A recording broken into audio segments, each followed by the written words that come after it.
breaks down and wonderment begins, Makeshift Stories presents a monthly journey into the improbable. This month's story, 166, The Chimera, read by Mitchell Tew. Somewhere and sometime, would you sacrifice your best friend to save your life? Marcos woke to the rhythmic sound of ticking, accompanied by the patient beep of a medical monitor, its soft green light spilling onto a curtain, which had been pulled around his bed for visual privacy. He could hear the slightly muffled snoring of someone else on the other side. He went to prop himself up, and pain knifed across his chest, forcing him to stop. It felt like someone had taken a hammer to his body and crushed his ribs. He eased himself back down on the bed. The memories started to flood back. Marcos was in post-op. He had figured that much out, but there were gaps.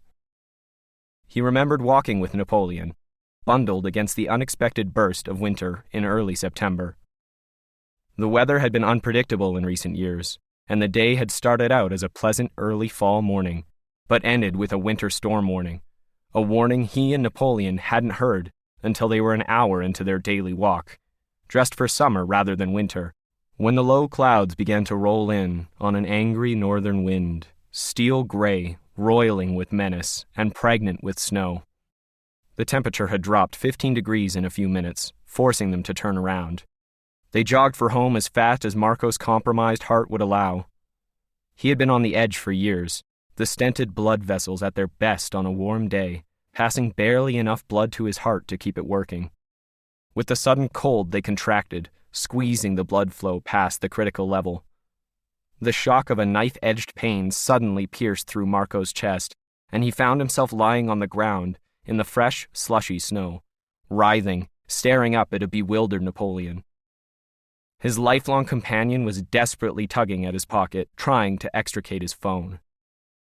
But before he managed to pull it out onto the wet snow, Marcos' vision narrowed to black. Now he was here, and Marcos' worst fears were running amok. He fell back unconscious onto the pillows. Mr. Beniti, are you awake? Marcos heard the curtain being drawn back, and the cold light of a stormy fall day invaded his artificial cocoon. The words didn't come easy. It was like he hadn't talked in months. His tongue felt like dried leather. He desperately needed a drink of water. How long had he been unconscious? What day is it? He finally managed to mumble through the desert in his mouth. It's Wednesday, Mr. Beniti. You've been here 2 days. An overworked, middle-aged nurse informed him as she checked the monitors and machines beside the head of Marcos' bed. He watched her eyes glance from display to display, hinting there were more LEDs than billboards along a busy expressway. Not a good sign. She finally turned her attention to him and smiled. How are you feeling? Before Marcos could respond, she added, It was touch and go for a while. You were in cardiac arrest when they brought you in. The surgeon will be here shortly. She'll bring you up to speed, but for now you need to rest. My phone! Where is my phone? Marcos snapped. He hadn't intended to be so aggressive. It's on the side table, Mr. Beniti, but you need to... Can you pass it to me, please? The nurse looked hesitant. You really need to rest, Mr. Beniti. Then she appeared to reconsider. Was that pity he saw in her eyes? The nurse reached over, picked up his cell phone, and placed it beside him on the bed. If you use it, please keep your arms below your shoulders. The doctor will be in soon, she said, then left, drawing the curtain closed behind her, blocking the cold light from the row of windows on the far side of the ward behind the nursing station. Marcos lay back, staring at the ceiling, listening to the machinery, and slowly realizing his heartbeat was somehow wrong. It had the mechanical precision of a clock, and he could make out clicking. He tentatively ventured a look at his chest, which was a mass of bandages, and felt like a large pile of rocks was sitting on it. Below the bandages, he spotted a cable running out of his abdomen into a small box of electronics, and what he took to be batteries strapped to his waist. The box was the source of the rhythmic noises. His phone chimed. With great effort, Marcos carefully lifted it up so he could see it, keeping his elbows down as the nurse had suggested. The phone did not do anything for a moment. Perhaps it was having trouble recognizing his face in the dark. It finally switched on, and Marcos saw several texts and voice messages from Napoleon. "Open last message," he whispered to the phone. There was a pause. Then a text message appeared on the small screen. "I'm with your brother. I heard him say you had made it through the operation. Thank God. Text or call when you can." Marcos put the phone down, relieved Napoleon hadn't ended up at impound. He had known Napoleon longer than most people in his life. The curtain was abruptly pulled back again, and a serious-looking woman with dark hair in a white medical gown stood, silhouetted against the glare of the windows, intently examining a tablet. Marcos surreptitiously slipped his phone under the blanket, ensuring it would not be spotted and taken away. She glanced at a thin young male resident who had been standing to the side, so Marcos hadn't initially noticed him. The woman said something Marcos couldn't hear. They both stared at the tablet. The intern pointed to something on its screen, and they nodded, as if they had agreed on a significant point. Then they entered into his tiny world of cloth, electronic beeps, and machines. With IVs in his arms, electrodes on his torso and legs, and a thick wire penetrating Marcos' abdomen, he suddenly felt like a fly trapped in a spiderweb, watching his captor return. He instinctively knew where this meeting would lead, and if he could, he would have torn free and run. But he knew he wouldn't get more than 2 steps before he collapsed, so he was trapped in their medical web and helpless to do anything about it. "Mr. Beniti, I'm Dr. Chabra, and this is Dr. Bissett." The dark-haired woman introduced herself in a restrained, professional tone. "I performed the implant operation. Dr. Bissett here was on duty when you were brought in. You were very lucky he was here." She moved further into the space to consult the screens behind the head of Marcos' bed. The resident remained just inside the curtain. "Dr. Bissett was able to keep you alive until I was called in. Your heart was too damaged to work on its own." Dr. Chabra explained in a flat, clinical voice that made it sound like she was describing a smashed-in car door. Then her tone suddenly changed, becoming empathetic. "I'm sorry. We had no choice but to implant a cardiac pump. It was the only way to keep your heart working. Technically, it's called a left ventricular assist device. It will keep you alive for now, but you will need a transplant soon." Marcos knew this was the moment he had tried all his life to avoid, watching his diet, exercising, keeping his stress levels down. But there was something in his family's genetics which made all his efforts moot. Now he would have to make the choice his parents had forced on him, not understanding its implications, and possibly that choice had already been made without him. Marcos tensed, held his breath, and waited. "We don't want you on the pump very long," Dr. Chabra explained. Marcos did not want to hear the next part. If he could have plugged his ears, like a small child trying to block out something they didn't like, he would have. "You need to understand, the pump is only a stopgap to a transplant, and, in your case, the sooner we can do that, the better. We've put you on the list." Dr. Chabra nodded solemnly, and for a brief moment Marcos thought things might be okay. Then she nodded to Dr. Bissett, who consulted the tablet one more time and frowned. "However, your brother just called us." The intern noted in an accusing tone. Marcos' heart sank. This was it. This was, above all else, what he had strived to avoid. "He told us about your family medical history and the wise investment your parents made in both of your futures. We understand they anticipated a situation like this and had swine chimera designed for the 2 of you, and yours is still alive. Your brother found it wandering around the park where you had your heart attack. As soon as he heard, he went there to find it. You are a lucky man, Mr. Beniti. You need to thank him. If the Chimera had been lost, well, things wouldn't look as good for you right now. The intern smiled, assuming he had just delivered great news, but was disappointed when Marcos didn't share his enthusiasm, then continued in a surly tone. The transplant operation is scheduled in 2 weeks. We would have done it right away instead of putting in the cardiac pump. You should have told your family doctor about the Chimera, on a mission which could have cost you your life, Dr. Bissett admonished. I suspect you've heard this many times before, but chimeras are engineered, so they only have enough intelligence to eat their food and be house-trained. We know people get attached to them, but really they're like goldfish, Mr. Beniti. Even a goldfish would have more awareness, Dr. Chabra added. Chimeras are carefully designed. They have barely more than a basic brainstem. If you read anything into their behavior, you are anthropomorphizing them. We understand this happens, especially in cases where the chimera and patient have been together for decades. There is a psychologist on staff who works with transplant recipients, if you would like to talk to them. Both doctors glared at Marcos, daring him to challenge their position. A heavy silence filled his little cocoon. Marcos cringed, but resisted saying anything and waited for them to leave. He cursed his brother under his breath. Luca had never understood. His brother's chimera had been as advertised, and Luca had kept it in a pen in the backyard until the neighbor's dog had broken in and killed it.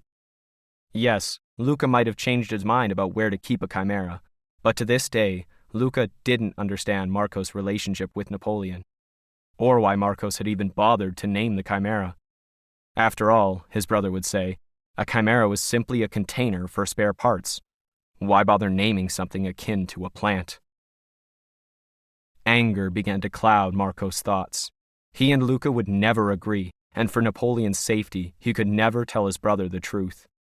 Napoleon was something which was strictly forbidden to exist. He calmed himself, but the knot which had formed in his stomach only grew. He waited until he was sure the doctors were not coming back, then took his phone out from under the blankets and held it up to his face to unlock. Text Napoleon, he whispered. When the phone indicated it was ready, he said, Napoleon, can you talk now? Send message. An icon chased its tail for a while, then flashed, sent. Marcos didn't like the idea of using voice to text. The curtains were transparent to sound, so he hoped the nursing station was far enough away so the general din of the post-op ward would obscure his voice. He didn't have the strength to type. His phone beeped. I'm in the backyard, at your brother's. He didn't want me in the house. I can talk. Napoleon texted back. Marcos was relieved his brother hadn't removed Napoleon's custom-made collar. Although it looked like a GPS tracker, something common for the owner of a chimera to put on their property, it was much more. Marcos had commissioned it as soon as he could afford a darknet fabricator to print the custom-designed smart device. He lamented the fact organic printing had never been pursued once the CRISPR-Cas9 gene editing platform had matured into an organic engineering system which allowed companies to selectively switch off an animal's ability to grow its own organs and replace them with human ones.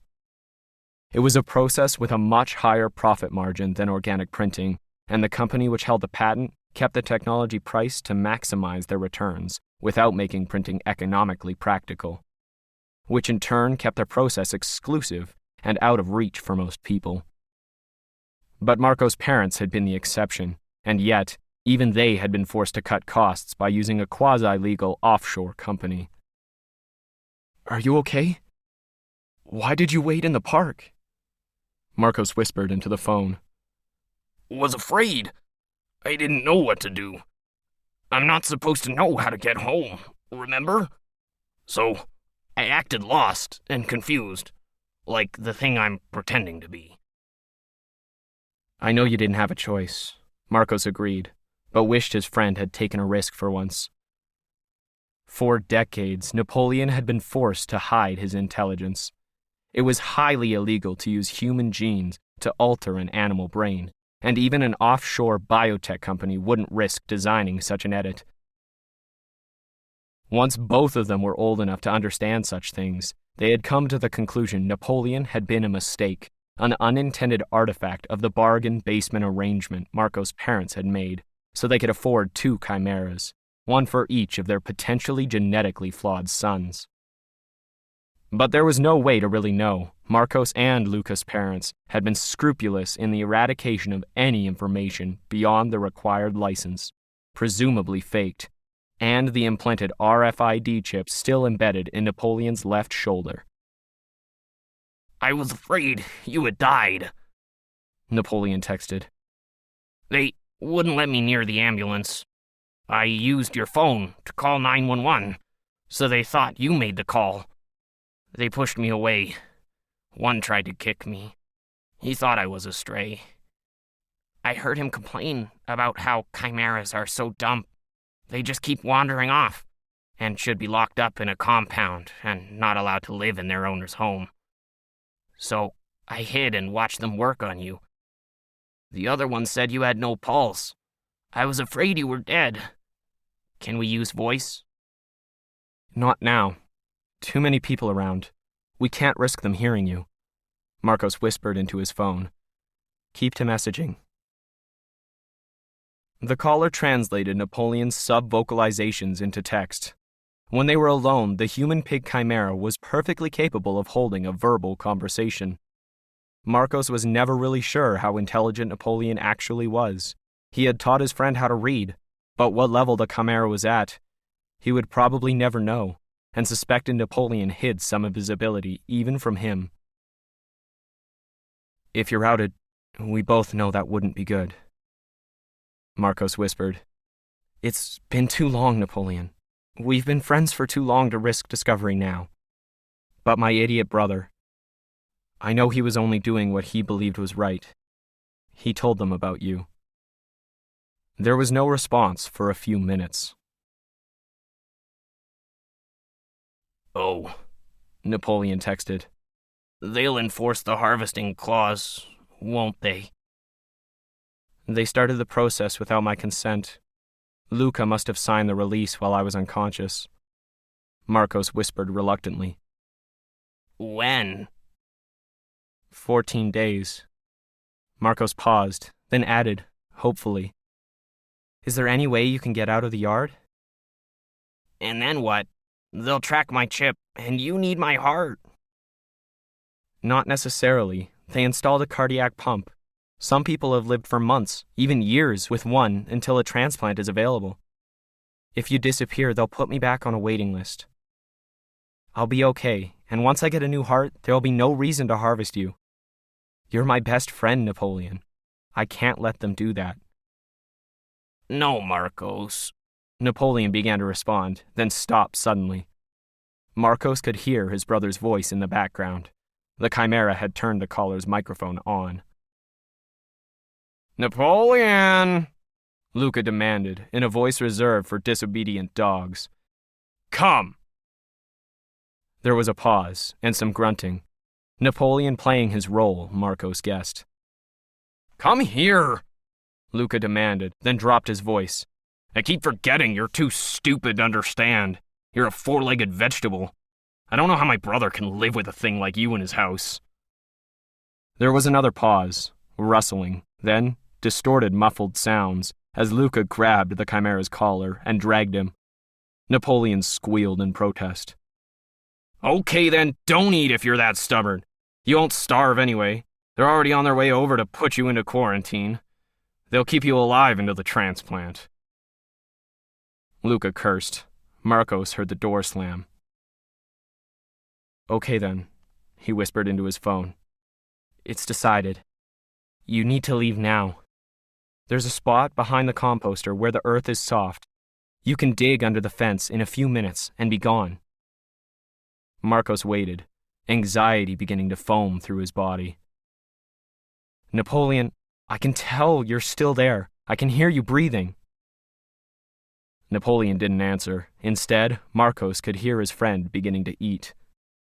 There's no time for that. Get out of there. I've known you long enough that I can tell when you're trying to avoid me. Napoleon, they could be there any time. I'll be fine, really. I've got the pump. They'll find a human transplant.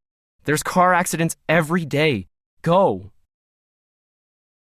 Finally, Napoleon, abandoning text, spoke in a soft voice. No, I can't simply abandon you. Marco's head began to swim. There's another choice. Listen. But listen to me. Reveal yourself. Don't hide what you really are. A full human-swine hybrid, fully sentient. They'd have to recognize you as an individual. They couldn't harvest you then. Do you really believe that would work, Marcus? We've talked about this for years, and it's why I've disguised my true nature. We both know they fear mistakes like me. It would cause chaos in the organ supply industry. There are billions at stake here, and I'm a mistake they can't afford. No one wants something like me to exist. It's as simple as that. To admit I exist would play into the hands of the industry's critics. I'm what they fear could happen. They would hide me. I would be taken apart to study so they could find out what went wrong, and you would lose your only chance. I won't reveal myself. I won't do it. I'd rather you have my heart. At least one of us will survive then. I'll be all right. Stop arguing and leave, Marcos pleaded. Where would I go? A chimera wandering the streets? I don't think so. You're smart. You'd figure something out, Marcos tried to convince his friend. Napoleon suddenly went silent, and Marcos could hear his brother in the distance. It's in the backyard. This way. I've got its leash. A gate creaked open, and the sound of several people shuffling along a concrete sidewalk grew louder. Napoleon squealed. Listen, Napoleon, I know you can still hear me. Marco's voice rasped through desperate breaths. There's no need to harvest you if I'm not around. Marcos looked frantically for the power cable leading into his pump. I just have to disconnect this. No, Marcos, don't! Napoleon instinctively yelled into his collar. The humans who now encircled the chimera froze and stared in disbelief.